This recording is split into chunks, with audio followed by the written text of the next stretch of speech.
Welcome back, friends. Welcome back to the Corbett Report. I'm James Corbett of CorbettReport.com, and I hope you've had an opportunity by now to watch or listen to episode 381 of the Corbett Report podcast on who will fact-check the fact-checkers, because I really do believe this is a very important and very timely report to be making, and I say that advisedly, because between the time I finished recording that podcast episode and the time I actually released it, I received not one, not two, not three, but 4 separate emails from separate sources talking about this issue in some way, about fact check or the fact checkers or fact checking my work or what have you.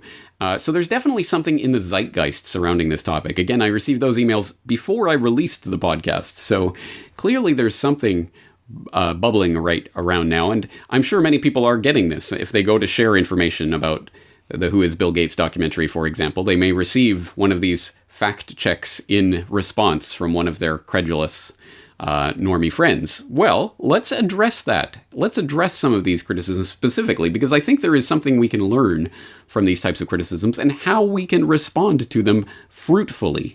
So let's take a look at a specific example. One of those emails that I received was from France, who wrote to say, "Hello, James and your team." Well, actually, it's just me and Brock, but other than that. I am subscribed and sent you $24 recently. I'd really been enjoying your reports until I found that 2 major facts you had included about Bill Gates are false. Now I have to apply scrutiny to your reports, and I feel sad about that, as I had trusted what you said. I am 65 and haven't been fact-checking. I sent out an email alerting friends and family to Expose Bill Gates Day and put all of your links in for the complete 4-part series on Bill Gates. My 34-year-old son looked up some of the facts, educated me on fact-checking, and told me to stop listening to your news. So before I write you off, I'd like to ask why you would include facts that are easily found as false. It discredits you. They are: this one, for the cases of polio in India as a result of the polio vaccine. Brackets, I like that it came from the country in question. And there's a link to a fact check from the Logical Indian. And then this one regarding sterility in women in Kenya as a result of the tetanus vaccine. And there's a link to africacheck.org. I'd greatly appreciate a reply. If possible, I'd like to restore my faith in your reports. Okay, thank you for sending that in, France. I'm very glad you did so, because I think there's a number of things that we can learn from this query that you're making here. There's definitely an educational opportunity, let's put it that way, in regards to responding to these debunks, these fact checks. So let's start by modeling how we can actually fruitfully look at and deal with this type of fact checking. Let's look specifically at what I actually said in the documentary, because the first ground rule, I would say, for anyone claiming to fact check what is being said is that they are addressing what was actually said. So let's see if that was the case. Here is exactly what I said in the Who is Bill Gates documentary about the Gates Foundation, India, and the polio vaccine. There's the 2017 confirmation that the Gates-supported oral polio vaccine was actually responsible for the majority of new polio cases, and the 2018 follow-up showing that 80% of polio cases are now vaccine-derived. There's the 2018 paper in the International Journal of Environmental Research and Public Health concluding that over 490,000 people in India developed paralysis as a result of the oral polio vaccine between 2000 and 2017. All right, so that is quite specifically what I said in the documentary with regards to the Gates Foundation and the polio vaccine. And for those who are interested, if you go to CorbettReport.com/Gates, you can find the complete hyperlinked transcript of everything, including those sentences, where you can find the links to the source documents that I used to back up those claims. So now let's check into this fact check from thelogicalindian.com, from which this claim that the documentary has been debunked comes from. And this sources to a article entitled "Fact Check: Were 496,000 children in India paralyzed between 2000 and 2017 from Bill Gates polio vaccine?" ? And that post reads in very grammatically incorrect English, but I will reproduce it exactly as it's written for verisimilitude. I want exactly the critique as it stands. So this is how they wrote it, folks. Bill and Melinda Gates have been targeted by anti-vaxxers for a long time for his work on vaccination.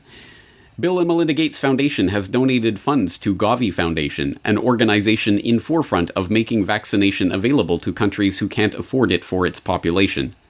In light of this, posts were shared on social media platforms with the claim that their foundation had tested a polio vaccine in India that left at least 490,000 children paralyzed. Bill Gates Foundation tested a polio vaccine in India between 2000 and 2017 and paralyzed 496,000 children, reads one such post, dated April 13, 2020. Fact check, the claim is misleading. According to a report by PolitiFact, the claim can be traced back to an Instagram post by Robert F. Kennedy Jr., the nephew of former U.S. President John F. Kennedy and a leader of the World Mercury Project on April 7th. World Mercury Project, a group headed by Robert F. Kennedy Jr. and a California-based organization, has been vocal against vaccines. Further, they are one of the biggest sources of anti-vaccine advertisements on Facebook. Indian doctors blame the Gates campaign for a devastating vaccine-strain polio epidemic that paralyzed 496,000 children between 2000 and 2017, Kennedy wrote. In an email correspondence with PolitiFact, the Gates Foundation has debunked the claims. According to a report by WHO, India was officially declared polio-free in 2014. Further, no evidence could be found which proved that almost 500,000 Indian children were given polio or suffered from paralysis due to vaccine-derived polio viruses. Over the past 10 years, more than 10 billion doses of oral poliovirus vaccines, OPV, have been administered to over 2.5 billion children worldwide, preventing more than 10 million polio cases during that period, reads another report by WHO. However, the World Health Organization does mention that it is possible to contract polio from vaccines, but it is extremely rare. According to the agency, 1 in 2.7 million oral doses results in vaccine-associated paralytic polio. Although there have been reports of contaminated vaccine even after the eradication of polio in India, the data from the WHO show that there were 17 cases of vaccine-derived poliovirus cases recorded in India between 2000 and 2017. The data shows that cases were recorded in India only in 2009 and 2010, as seen in the screenshots below, in which CVDPV, circulating vaccine-derived poliovirus. Therefore, it can be ascertained that the claims made in the viral post are false. All right. Debunked, right? Right? Wait, hold on a second. Actually, this is a master class in how these types of debunkings and fact-checkings work. Because exactly as I outlined in episode 381 of the podcast, where I detailed how one of the tricks that these fact-checking sites use is to take a claim, then take the most sensationalized version of that claim, preferably from a very fringe source or just some sort of random person on Twitter with 7 followers who's obviously not a particularly central to the story. Take that claim, then take one tangential part of that claim and debunk it. I think we have some element of that going on here in this debunking. First of all, you will note that the substance of this debunk starts with pointing out not actually the logical Indian. Remember, France said it was impressive that this came from the country in question itself. The logicalindian.com is debunking this thing about Indian polio vaccine campaign. Well, actually, no, because they are sourcing their entire debunk to PolitiFact. So there's a step removed right there. But more to the point, they are saying that this claim derives from an Instagram post by Robert F. Kennedy Jr. And then they talk about Robert F. Kennedy Jr. and his association with World Mercury Project, and these guys are one of the biggest sources of anti-vaccine advertisements on Facebook. Hold on a second. What does any of that have to do with the actual specific claim that they are attempting to debunk here? Oh, that's right, absolutely nothing. But it is a good way to try to smear the claim before you even start looking at facts, right? Right. So that's exactly what that has done. And there's a couple of things to note about that. First of all, go back to what I actually said about the polio vaccine and what I said in my report. and show me where I was talking about an Instagram post by Robert F. Kennedy Jr. Oh, that's right. I wasn't. It has nothing to do with the claim that I was making. So anything to do with RFK or any of that tangential ad hominem logically fallacious garbage that they are trying to insert in this debunk has nothing to do with what I said in my documentary. But also, they gloss over a pretty important part of what was actually written, where in this Instagram post that they are saying is the source for this information, Kennedy wrote, and they quote, "Indian doctors blame the Gates campaign for a devastating vaccine strain polio epidemic that paralyzed 496,000 children between 2000 and 2017. Indian doctors? Is he just making that up? He just said that out of nowhere? Oh, he says, Robert F. Kennedy says it was Indian doctors saying this, but we all know he's a crazy anti-vaxxer, so he's just having delusional fantasy. If only there was someone who could provide a link to the actual specific study by these Indian doctors that specifically makes this claim. Oh, wait, that's right. That's exactly what I did. So once again, please go back to thecorbettreport.com/Gates transcript, where you will find the claim very specifically laid out. There's the 2018 paper in the International Journal of Environmental Research and Public Health, concluding that over 490,000 people in India developed paralysis as a result of the oral polio vaccine between 2000 and 2017. There is a specific claim that has nothing to do with Robert F. Kennedy Jr. or an Instagram post. So let's go and click that link in the transcript to the actual paper in question. Now, once again, sourcing to the International Journal of Environmental Research and Public Health. This is an article called Correlation Between Non-Polio Acute Flaccid Paralysis Rates with Pulse Polio Frequency in India.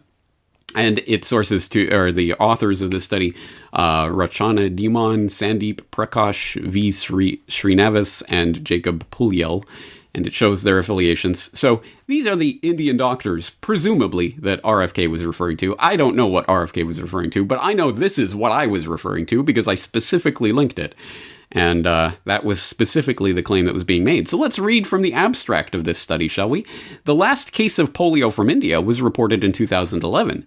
That year, the non-polio acute flaccid paralysis rate in India was 13.35 out of 100,000, where the expected rate is 1 or 2 out of 100,000. A previous study of data from 2000 to 2010 has detailed the NPAFP, non-polio acute flaccid paralysis rate, in a state correlated with the pulse polio rounds conducted there, and the strongest correlation with the NPAFP rate was found when the number of doses from the previous 4 years were used. However, a simple association being found with regression analysis does not prove a causal relationship. After publication of those findings, as the threat of polio had lessened, the number of rounds of OPV, oral polio vaccine, administration was brought down. The present study has been done to look at data till the end of 2017 to see if the incidence of NPAFP, this type of paralysis, declined with this reduction in polio immunization rounds. We used polio surveillance data acquired by the government of India from 2000 to 2017. Correlation of the NPAFP rate to the number of polio rounds in the state was examined, and the cumulative effect of polio cases administered in previous years was sought. NPAFP rate correlated with the OPV pulse polio rounds in that year. R equals 0.46, P is less than 0.01. 0.001, and the NPAFP rate started to decrease from 2012 when the number of pulse polio rounds had decreased. NPAFP rates in the states of Uttar Pradesh and Bihar were the highest in the country. Looking at the high NPAFP states of UP and Bihar, we found that the correlation coefficient was strongest when doses used over 5 years was considered. The response to the reduction in OPV rounds, de-challenging, adds credence to the assumption that OPV was responsible for the change in the NPAFP rate. And it says, now that India has been polio-free for over 6 years, we propose that we may be able to reduce NPAFP by further reducing pulse polio rounds.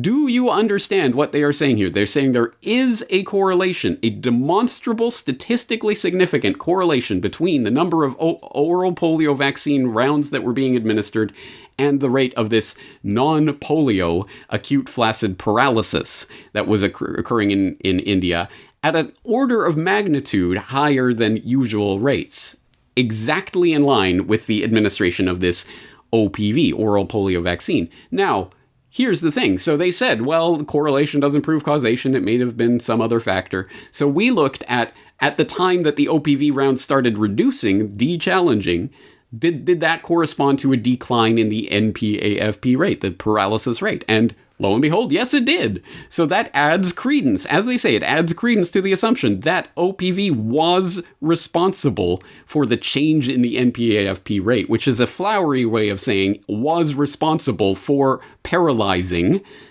a number of Indians. So what is that number? Do they have a number in this scientific study? Yes, they do. And what is that number? Well, skipping down a couple of pages, we calculated the number of paralyzed children each year which exceeded the expected numbers, assuming an NPAFP rate of 2 in 100,000, which, by the way, keep in mind, is the higher figure in that assumption rate. It could be 1 in 100,000. They went with 2.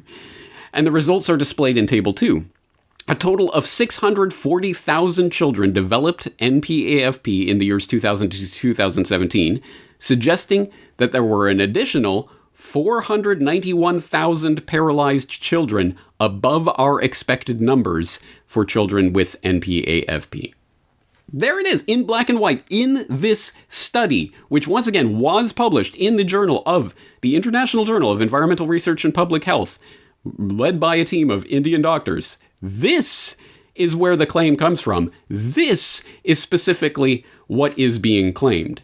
Now, by all means, people can take a look at this study, and I'm sure that people will, if their attention is drawn to it, they will start to attack this study. Oh, that's not a reputable journal, or they didn't do this correctly, or they didn't prove causation, or blah-de-blah-de-blah. There's a million ways to attack any piece of information you don't like. But isn't it interesting that they are not actually looking at the actual study that I provided the link to in my documentary? No, they're going to take a fact check of an Instagram post by Robert F. Kennedy Jr. and then spend a lot of time just talking about RFK as an anti-vaxxer, and that's why you can dismiss this. They think you are a child, and they are trying to lie to your face, knowing that most people won't even bother to look into this. So this is specifically what I was talking about, and just as an extra added bonus, I also, if you click over 490,000 people in India, you will see there's a link also to The Hindu, which also specifically reported that number at that time, coming from this particular study. The Hindu is a very MSM mainstream Indian outlet. So again, just further, this is not coming from an Instagram post from RFK Jr. This is coming from an actual scientific study. But you wouldn't get that from looking at the fact check. And which, by the way, remember, doesn't come from the Logical Indian itself. They are sourcing their own fact check to PolitiFact. Keep that in mind. We'll come back to that later on. Okay, so that's the specific claim about polio vaccine, and that's where it's actually deriving from. And as you can see, the fact check, the debunk, has nothing whatsoever to do with that. They are lying to your face about this and where it's coming from and what it actually means and what it actually says.